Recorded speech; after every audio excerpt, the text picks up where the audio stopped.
Hello and welcome back to my channel, or welcome if this is your first time stopping by.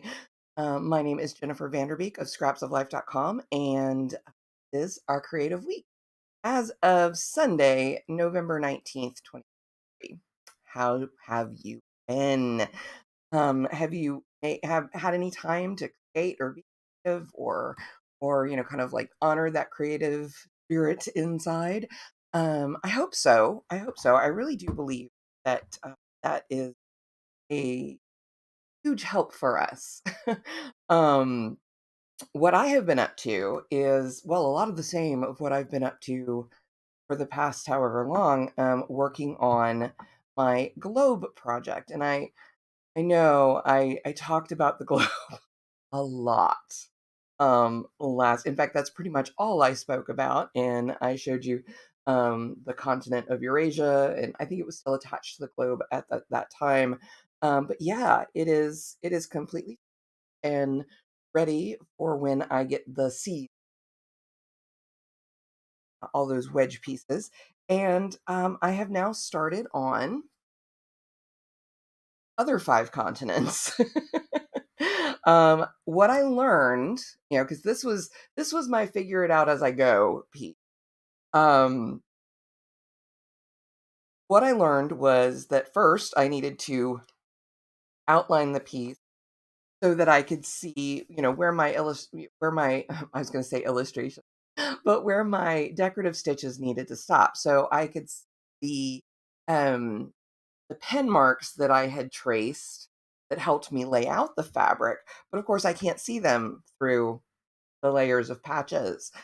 So a quick running or backstitch. I think I did backstitch on Eurasia, but then I'm like, you know what? By the time I have everything in there and then do the call it a blanket stitch, or since they're very close together, it's kind of more like a buttonhole stitch, or a button binding stitch. And because of that, you really don't see that back stitch. So it doesn't matter if it's not a complete line. So I made it easier on myself, kind of work smarter, not harder. And whereas I have a lot of work to do on this, making some smart decisions is really important so that this actually gets done. It's kind of a small thing. Um, so I outlined everything, and because most of these are in shades of green, started with green, but then I waited and I did Antarctica last because of course it is white, and I wanted to outline it in blue, a pale blue, so that I could actually see the lines. White on white, especially with these pieces of old sweater in the mix, is kind of tough to spot. So that's where I ended up starting with the decorative seam stitching. And I finished that. That went so quick. Of course, smaller continent, fewer pieces, fewer seams. And then since it was right there, I jumped right on in to Australia, and it's almost, I'd say it's half done or a little bit better. Um, Wrong way. Nope. Still wrong. The other wrong way.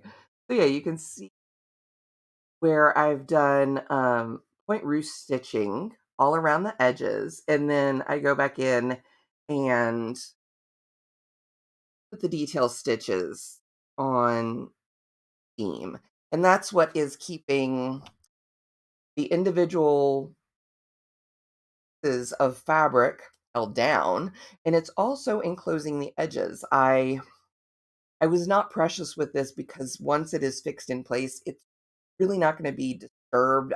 So I did not feel the need to turn under and finger press and into the nth degree every fabric edge, like you might do if you were making something that was actually going to get used. So if you were doing a crazy quilt, or a crazy patchwork item, quilted or not, they're kind of used interchangeably, but they are different. So I'm trying to use the right terms. However, if you were doing something like a quilt, a throw, or a reticule, little purse, you would want to make sure you've got all of those edges turned under so that those seams are a little bit stronger. For this, because it's more sculptural and it's going to be fixed in place, and even if it's spinning on the globe, it's not getting a lot of push and pull. I gave myself the option to not do that and just rely on the stitching that's going to cover those edges and keep it in place. And again, having done that on my first, I know that that's going to work. I know that this is going to be plenty sturdy enough. And anywhere that I saw that was prone to fraying or unraveling, I made sure to use more stitches with more coverage in them. So, yeah, I'm not worried about that so much. Um, but yeah, so I have, I guess, 4 continents, well, 3.5 continents left to do. And then comes the challenge of doing all of the wedges that will comprise the oceans. I also, like, for Eurasia, I have some island areas kind of attached to the continent. We kind of like fudge that a little bit. But Indonesia, for instance, Indonesia down to like New Guinea, that all needs to be created. And I don't know if I'm going to do it like I did. So no, but or pointed it out really, but I did a little tiny, tiny, tiny piece that is. Oh, let me remove the pin because that's even. Woo! Don't drop that. Don't lose it. I don't want to lose, you know. But yeah, this is England and Ireland. And of course, well, Scotland's but yeah. So I did trace this out and embroidered it as a standalone piece. And then I have kept it pinned to the globe because oh boy, we do not want to lose that. All right, wait, does it go? Yeah, so that was something I did. So I'm debating on if I want to do the same thing for Indonesia or if I just want to embroider them directly onto the ocean once I have those wedges done. That is a decision that future me will make. But I also got something else done this week. Well, it's a work in progress, just like everything else. It's a work in progress, but I finally, after much wailing and gnashing of teeth and tears, and I mean that literally. My process sometimes is try, fail, try, fail, try, fail, cry, finally figure it out. Sometimes you just need to cry. That might be the that might become the title for this episode. Oh gosh. Yeah, sometimes you just need to cry and my breaking point was trying to build my online portfolio. Keep in mind, I have been working with WordPress since the early 2000s. I used to be able to reverse engineer stuff, hack the themes, make it do what I wanted. I even have like PHP for Dummies, which I looked into so I could start understanding the language a bit. I can't program in it. Don't even ask me. But I learned enough that I could reverse engineer and make the sites that I was doing do what I wanted them to. But when I stopped updating my sites, all when I pretty much left them, the last one that was touched was like in 2019 up until. So when I let them sit, WordPress underwent some massive changes. And I know that in the grand scheme, it's a good thing. But when I went back in expecting to be able to, just create what I needed, I met with this big blank space and this like click to add, blocks or this or that or whatever. And I'm thinking to myself, oh boy, where's my text editor? Where's my everything? And I was more than a little overwhelmed. More than a little overwhelmed. That being said, I tried. I did my best. I managed to update the homepage to Scraps of Life, which I think I've shown y'all that before, but if not, I I will show you that today because we're going to be spiffy and flip over to another view in a moment. But I just want to express my absolute dismay and disheartenment about trying to update my portfolio because my old portfolio site, which is jennifervanderbeek.com, was built in Adobe Muse back when like I was still doing the design team work. I had just recently put out what to feature rating party in that era, all that stuff. It was way out of date, and I knew I just needed to completely overhaul it. Not the least because Adobe Muse isn't a thing anymore. It's not supported, and I had done away with my Adobe subscriptions anyway. So back to WordPress, and I'm thinking I can go in there. This is my wheelhouse. I can make it work. I could not make it work. Not for a while. I tried different themes, and then I was trying to use templates, fields, the stuff. Because I'm like, this makes perfect sense. If I can just use a template, I can drop my stuff in there. It's simple, right? Wrong. So very wrong. Because it's those templates do not automatically resize your images. They have to match. So I was getting very frustrated trying to make the templates work with my media without having to do a lot of custom resizing and cropping and this and that, whatever. Not to mention, you used to be able to just like crop an image within the media library, and if you still can, I haven't found where it is. Again, I'm trying to adapt to the new way, or new to me. They've been around for a little while. And I kept running into walls. I even thought about using a plugin to let me do like flipbooks so that I could lay out a portfolio in like my desktop publishing software, which I use Affinity. Call it Affinity. That's a good question. It is Publisher. There we go. Because I'm like, design is no. Yeah, I could do that. I could create like a PDF in Affinity Publisher and upload it and have it do its thing.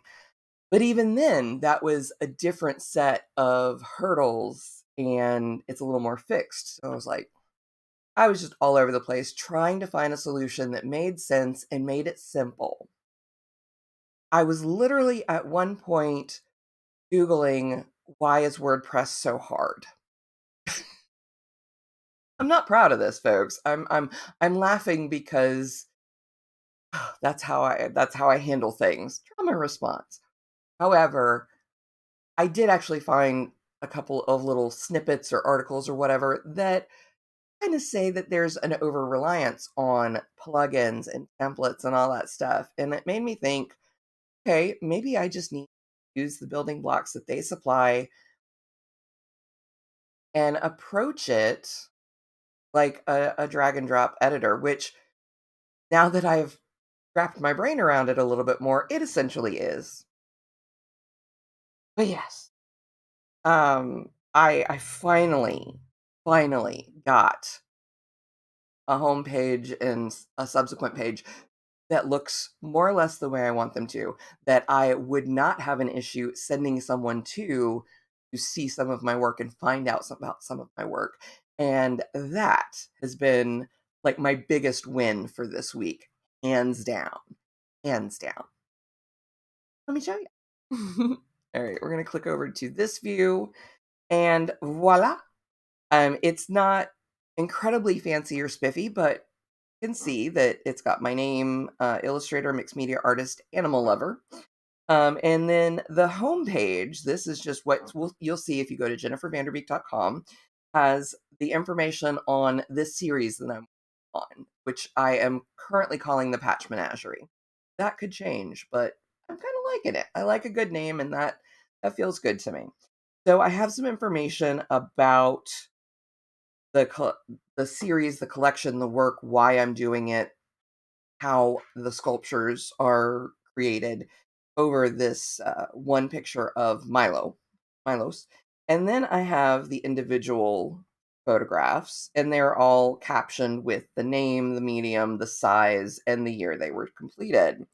Or, well, the year they were created. Actually, HG 2022. I'll have to fix that. But anyway. And then I've got my photo and a quick little snippet of my overall work. I'm still working on that. Everything is a work in progress. And then it's got my P.O. box here if anyone wanted to reach out that way. Then I created my second page on here, which is focused towards my illustration.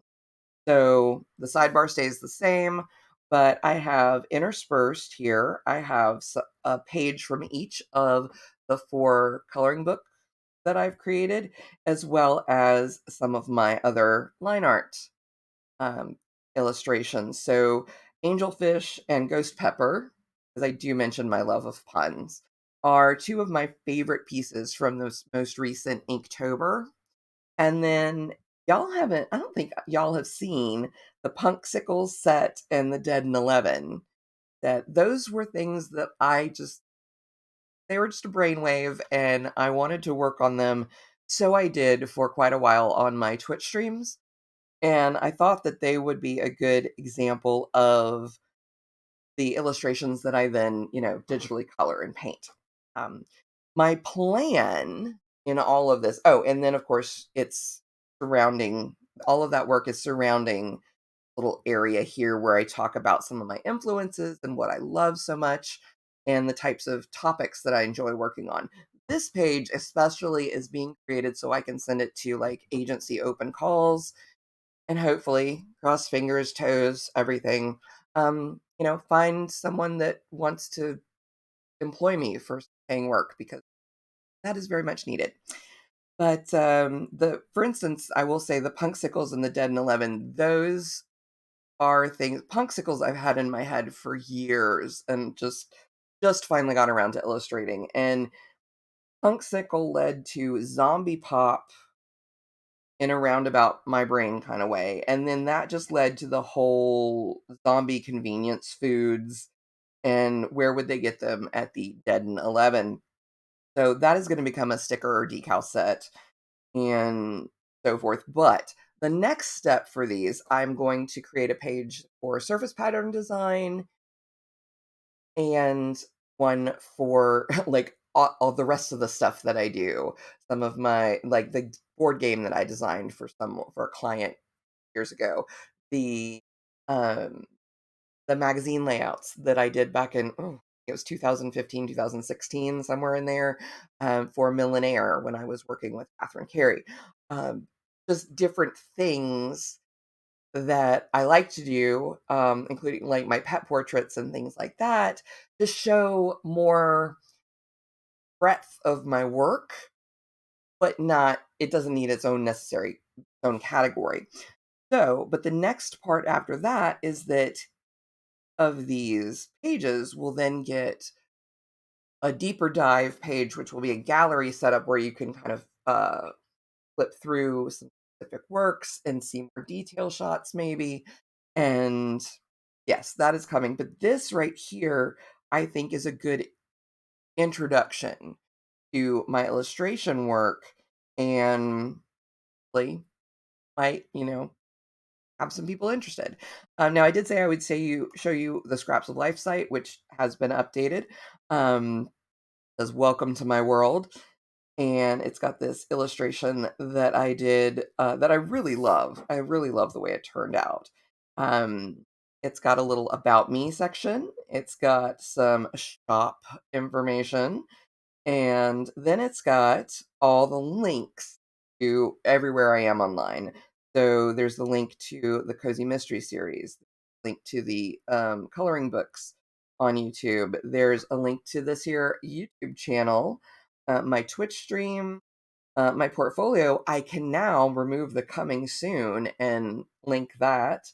I have my Instagram, Facebook, and TikTok links, a commission link for Ko-Fi or Coffee, and then also my Discord server link. So yeah, this is kind of like my homepage. It's got all of my archives for from the blogs, but mostly it is a landing page right now.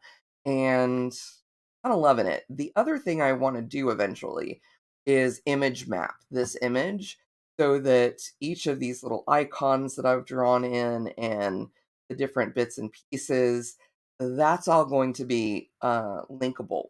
And so you could click a section, you click the palette and um, go to my portfolio site that we were just on. You could click the books and it's going to take you to my Amazon page.